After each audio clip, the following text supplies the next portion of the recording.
ఉండేది మేము ఉన్నాం, మా తీరులో మేము ఉన్నాం, అన్నిటికీ మేము తెగించే ఉన్నాము. పిల్లల్ని కంటాము, దత్తత తీసుకుని పెంచుకుంటాము. ప్రజలందరికీ మా ఇద్దరిదే భారం అయితే లోకాన్ని కూడా వదిలేసి వెళ్ళడానికి సిద్ధంగా ఉన్నాము. మాదే ఇబ్బంది అయితే చెప్పండి, చచ్చిపోతాం. నేనంటుంది ఒకటే, మేము మేజర్స్, మా ఇష్ట ప్రకారం మేము పెళ్లి చేసుకున్నాము, లేదా సహజీవనంగా ఉంటున్నాము. ఇబ్బంది అయితే చెప్పండి. అందరికి చూడడానికి నచ్చలేదు, కల్లా వీడియో పెట్టి మేమే భస్మం అయిపోతాం. ఓకేనా? అప్పుడు ప్రజలందరూ ఎవరైతే అందరు అంటున్నారో అందరూ బాగుండండి, మీరే ఒక 2 ప్రాణాలు పోవడానికి మీరే కారణం. మమ్మల్ని విడదీయాలి అని మాత్రం అనుకోకండి. మమ్మల్ని విడదీస్తే మాత్రం మేము చచ్చిపోవడం 2 ప్రాణాలు తీసిన వాళ్ళే అవుతారు. ఇలా చేసుకోకపోతే ఓకేనా, శివ విష్ణు బ్రహ్మనే కాదు, శ్రీ వర్షినే కాదు, చెప్తున్నాను కదా, ఎంతకైనా తెగించున్నాం. మా జీవితాల మధ్యలో రాకండి, మేము హ్యాపీగా బతుకుతున్నాం. ఓకేనా? ఇంతకంటే ఎక్కువ చెప్పలేం. హర హర మహాదేవ్. రైట్, అయితే విన్నారు కదా, వాళ్ళ జోలికి గనక వస్తే వాళ్ళు ఆత్మార్పణ చేసుకుంటాము, మేమే సమస్యగా మారితే మేము ఈ లోకాన్ని విడిచి వెళ్ళిపోతాము అని చెప్పి ఆ ప్రేమ జంట ఇవాళ మీడియా ముఖంగా చెప్పడం కూడా జరుగుతుంది. ఇదే అంశం పైన డిస్కస్ చేద్దాం. ఇవాళ మనతో పాటు లైవ్ లో జాయిన్ అవుతున్నారు కాశీ నుంచి బాలకృష్ణ గారు. రైట్, నమస్తే బాలకృష్ణ గారు. రైట్, వీడియో అయితే చూస్తున్నాం కదా, వీళ్ళిద్దరూ కూడా ఎవరైనా నెటిజన్స్ వాళ్ళపైన నెగిటివ్ గా మాట్లాడినా, లేకపోతే నెగిటివ్ గా ఇవాళ మీడియా థంబ్నెయిల్స్ పెట్టినా, నెగిటివ్ గా ఎవరు డిస్కస్ చేసినా సరే మేము ఈ లోకాన్ని విడిచి వెళ్ళిపోతాము, ప్రాణాలతో మేము ఉండం, ఇంకా మేమే మీకు బరువైపోయామా అని చెప్పి వీళ్ళు మాట్లాడిన తీరు మీరు ఏ విధంగా చూస్తారు? ఈ ఆత్మార్పణ అన్న దానిపైన ఏమంటారు మీరు? అమ్మా, సనాతన ధర్మం అని చెప్పి వచ్చింది వాడే, ఎవడు రమ్మన్నాడు? గో సంరక్షణ చేస్తాను వచ్చింది వాడే, ఎవడు రమ్మన్నాడు? ఆడపిల్లల్ని మర్యాదగా ఉండదు సరిగ్గా చూడకపోతే అన్నాడు, ఎవడు రమ్మన్నాడు? అన్నీ చెప్పింది వాడే. పైగా ఆ వర్షినికి వాళ్ళలో జెన్యూనిటీ కనపడింది. ఇక్కడ విషయం ఏంటంటే, వీడి ఇమేజ్ డ్యామేజ్ అవుతుందని తెలిసి సడన్ గా మీడియా ముందుకు వచ్చి సొల్లంతా చెప్తే ఇంటానికి ప్రజలు చెవుల్లో పూలు పెట్టుకోలేరు. నువ్వు ఆత్మార్పణ ఆత్మార్పణ చేసుకోరా, ఎవడికి నష్టము? దేశానికి ఏమన్నా నష్టమా? రాష్ట్రాలకి ఏమన్నా నష్టమా? కాకపోతే నీతో పాటు ఆ అమ్మాయి కూడా ఆత్మార్పణ చేసుకుంది అని ఒక చిన్న బాధ అంతే. నువ్వు చస్తే చావు, ఎన్నిసార్లు చెప్తావు నేను చస్తా అని? చచ్చేవాడు ఎప్పుడు చెప్పి చావడు. నేను ఈ సరిహద్దులకే రాను అని చెప్పావు కదా, నువ్వు ఎక్కడలా వస్తావు? భారతదేశం మొత్తం పోలీసులు ఉంటారు, నువ్వేదో అతి తెలివిగా మాట్లాడుతున్నానని మాట్లాడుకో. అయితే గురుగారు ఇది కేవలం బ్లాక్ మెయిల్ చేయడానికి మాత్రమే ఇలాంటి వీడియో రిలీజ్ చేశాడు అనుకోవచ్చా? అందరికి కూడా బ్లాక్ మెయిల్ చేస్తున్నాడు అనుకోవచ్చా? 100% బ్లాక్ మెయిలేనమ్మా. అంతకు ముందు ఎన్నిసార్లు చెప్పలా ఆత్మార్పణని? శ్రీకాళహస్తిలో చెప్పాడు, ఇంకో చోట చెప్పాడు. చెప్పేవాడు ఎప్పుడు చెప్పిసావాడు. ఆ తర్వాత ఇక్కడ పాయింట్ ఏంటంటే, అసలు వీడి వెనకాలన్నటువంటిది ఎవరు పెద్దలున్నారు? నాకు తెలిసిన ఇన్ఫర్మేషన్ ప్రకారం ఒక జడ్జి గారు అయితే బెంగళూరులో ఉన్నారని వాడే చెప్పాడు.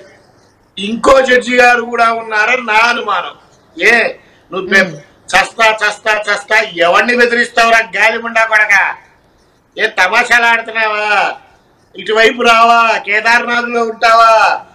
అదే మొన్నటి వరకు కూడా తను చెప్పడం జరిగింది, నేను తెలంగాణ వస్తాను, తన పైన ఉన్న కేసులకి సంబంధించి నేను క్లారిఫికేషన్ ఇచ్చుకుంటాను అని నిన్నటి వరకు చెప్పిన వ్యక్తి ఈ రోజు నేను అటు ఆంధ్రాకి కానీ తెలంగాణకు కానీ నేను రాను, నేను ఇంక ఇక్కడే ఉంటాను, మీరెవరు మా జోలికి రావద్దని చెప్తున్నాడు. అబ్బా, మీకు పాయింట్ అర్థం కావట్లా. చట్టాలను తిట్టాడు, న్యాయస్థానాలను తిట్టాడు, డిపార్ట్మెంట్ వాళ్ళని కొట్టాడు. ఏ మీడియా అయితే వాడిని హైప్ చేసిందో ఆ మీడియా వాళ్ళని కూడా ఫోన్ చేసి కత్తులతో చంపేస్తా అన్నాడు. వాడి పక్కన ఎవడో ఒక గొట్టంగాడు ఉన్నాడు, వాడి శిష్యుడు, వాడు ఫోన్లో మాట్లాడటం. ఈడికే గతి లేదు. ఒరే దొంగనా కొడక, నీ నాటకాలు చాలా చూసా. ఫస్ట్ ఇప్పుడు నేను ఒక మాట మాట్లాడుతున్నా ఇను. నువ్వు ఎవరికి ఫోన్లు చేసి డబ్బులు ఆఫర్ చేశావో నాకు తెలుసు. నీ వెనకాల ఏ రాజకీయ నాయకులు ఉన్నారో నాకు తెలుసు. నీ వెనకాల డిపార్ట్మెంట్ వాళ్ళు ఎవరున్నారో నాకు తెలుసు. ఇవన్నీ నేను హైదరాబాద్ వచ్చి విత్ ప్రూఫ్స్ తో ప్రెస్ మీట్ పెడతా.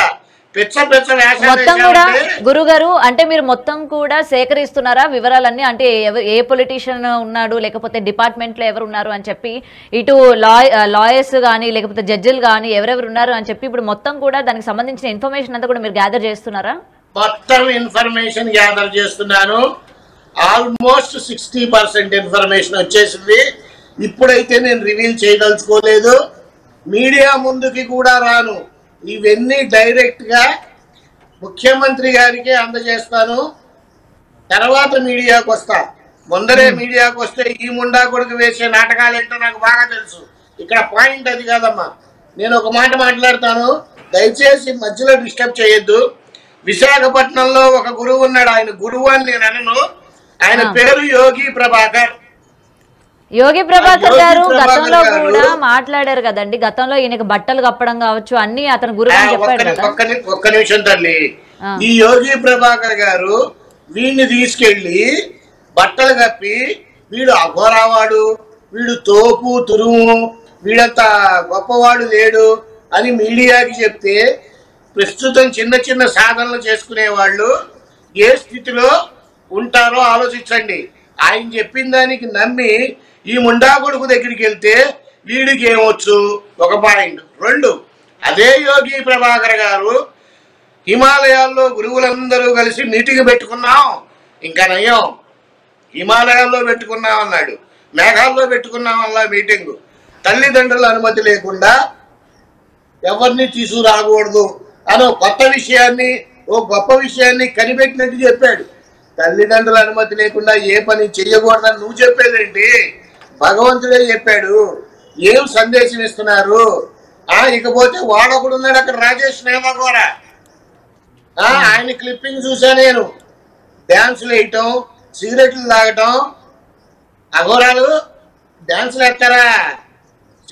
సిగరెట్లు తాగావంటే తాగొచ్చు. ఆ అట్మాస్ఫియర్ చూస్తే నువ్వు సిగరెట్ తాగావా, గంజాయి తాగావా, బంగు తాగావా ఎవరికి తెలుసు? వీడు చస్తా చస్తా చస్తా చస్తా అంటాడు. ఆ చచ్చేదో తొందరగా చావు.